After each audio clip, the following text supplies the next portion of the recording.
ডাল পুরি তৈরি করব একদম ফুলকো ফুলকো মুচমুচে। এভাবে যদি ডাল পুরি তৈরি করা হয় তাহলে কিন্তু হোটেলের চেয়েও বেশি স্বাদ পাবেন। ভিডিওটি যদি শুরু করে থাকেন তাহলে লাইক কমেন্ট ও শেয়ার করতে পারেন। তৈরি করার জন্য প্রথমেই আমি চুলায় একটি প্যানের মধ্যে আধা কাপ ডালকে ধুয়ে বসিয়ে দিয়েছি। এবার দিয়ে দেব 2 কাপ পানি, আধা চা চামচ লবণ, আধা চা চামচ হলুদের গুঁড়া। নাড়াচাড়া দিয়ে একটু মিশিয়ে নেব। এবার ঢাকনা দিয়ে ঢেকে ডালগুলোকে চুলার আঁচটাকে মাঝারি হিটে করে সিদ্ধ করে নেব। ডালটা সিদ্ধ হতে হতে আমি এদিকে একটি বোলের মধ্যে নিয়ে নেব 2 কাপ ময়দা।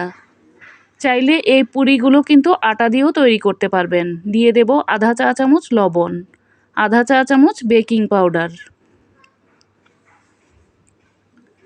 2 টেবিল চামচ রান্নার তেল। হাত দিয়ে এবার সবগুলো উপকরণ একসাথে ভালোভাবে মিশিয়ে নেব। মিশিয়ে নেওয়া হয়ে গেলে নর্মাল পানি দিয়ে রুটি পরোটার মতো একটা ডো তৈরি করে নেব। পানিটা কিন্তু একবারে দিতে যাবেন না, অল্প অল্প করে মিশিয়ে কিন্তু এই ডোটা তৈরি করে নিতে হবে। ডোটা দেখতে এই রকম হয়েছে। এখন আমি 10 মিনিটের জন্য একপাশে রেখে দেব।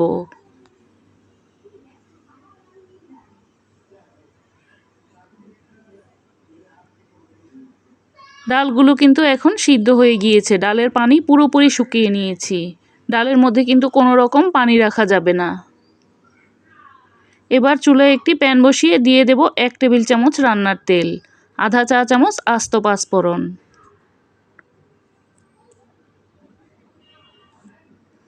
দিয়ে দেব 2টি কাঁচামরিচ। আমি এই রকম কুচি কুচি করে নিয়েছি।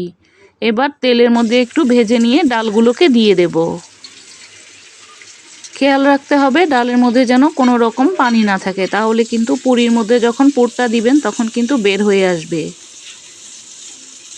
এবার নাড়াচাড়া দিয়ে খুব ভালোভাবে মিশিয়ে নিচ্ছি।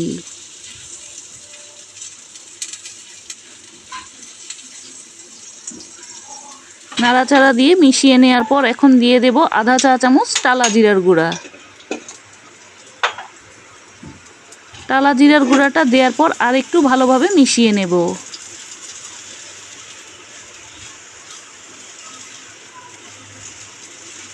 এবার নামানোর আগে দিয়ে দেব আধা চা চামচ চিলি ফ্লেক্স। চিলি ফ্লেক্সটা দেওয়ার পর ভালোভাবে মিশিয়ে নিয়ে তারপর নামিয়ে নেব। ঝালটা কিন্তু যার যার পছন্দ অনুযায়ী নিয়ে নেবেন। যে যেরকম ঝাল খেতে পছন্দ করেন সেভাবেই নেবেন। এবার আমি একটি প্লেটের মধ্যে ঢেলে নিচ্ছি। এবার এই ডালের পুরটাকে ঠান্ডা করে নেব।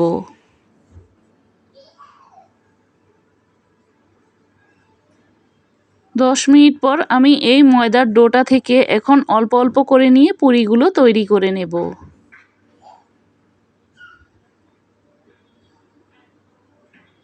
আমি আজকে মাঝারি আকারের পুরিগুলো তৈরি করব। আপনারা আপনাদের পছন্দ অনুযায়ী সাইজটা তৈরি করে নিতে পারেন। কোনো রকম বেলাবেলির ঝামেলা ছাড়াই আজকের পুরিগুলো তৈরি করব।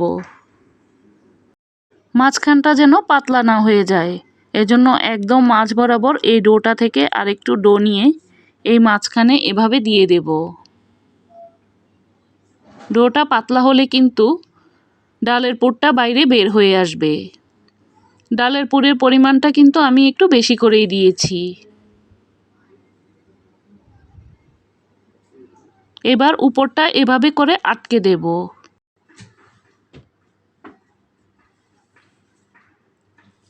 এবার হাত দিয়ে চেপে চেপে তৈরি করে নেব। একদম সহজভাবে আজকের এই পুরিগুলো তৈরি করে দেখিয়েছি। কোনো রকম বেলাবেলির ঝামেলা ছাড়াই আজকের পুরিগুলো কিন্তু সুন্দরভাবে তৈরি করে নিতে পারবেন। সবগুলো পুরি আমি একইভাবে তৈরি করে নিচ্ছি।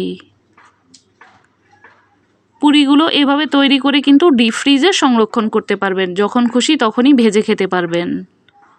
চুলায় একটি প্যান বসিয়ে তেলটাকে খুব ভালোভাবে গরম করে নিয়েছি। এবার পুরিগুলোকে দিয়ে দেব।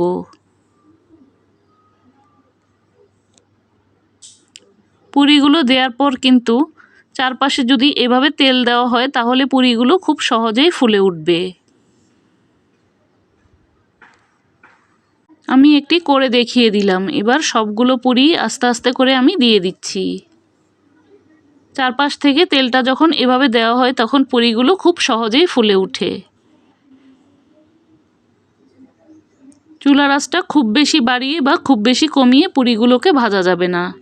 চুলার আঁচ মাঝারি হিটে করে পুরিগুলোকে ভেজে নিতে হবে।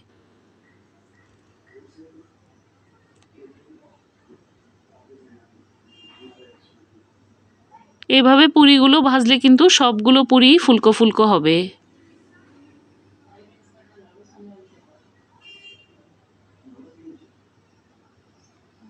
উল্টে পাল্টে আমি সুন্দরভাবে সবগুলো পুরি ভেজে নিয়েছি।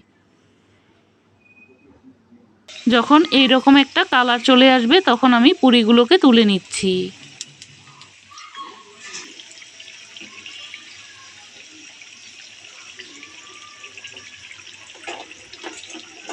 পুরিগুলো যখন মন মতো কালার চলে আসবে তখন পুরিগুলোকে তুলে নিতে হবে। যে যেরকম ভাজা খেতে পছন্দ করেন সেই রকমভাবে তুলে নিতে পারেন। এভাবে করে আমি সবগুলো পুরি ভেজে নিব। এখন সবগুলো পুরি কিন্তু আমি ভেজে নিয়েছি। এখন গরম গরম কিন্তু পুরিগুলো খাওয়ার পালা। পুরিগুলো কিন্তু খেতে ভীষণ মজা হয়েছিল। হোটেলের থেকেও কিন্তু বেশি মজার হয় এভাবে যদি ডাল পুরিটা তৈরি করা হয়। অনেকেই কিন্তু অনেকভাবে তৈরি করতে পারেন। এই রেসিপিতে একবার ট্রাই করে দেখতে পারেন। আবারও দেখা হবে নতুন কোনো রেসিপি নিয়ে।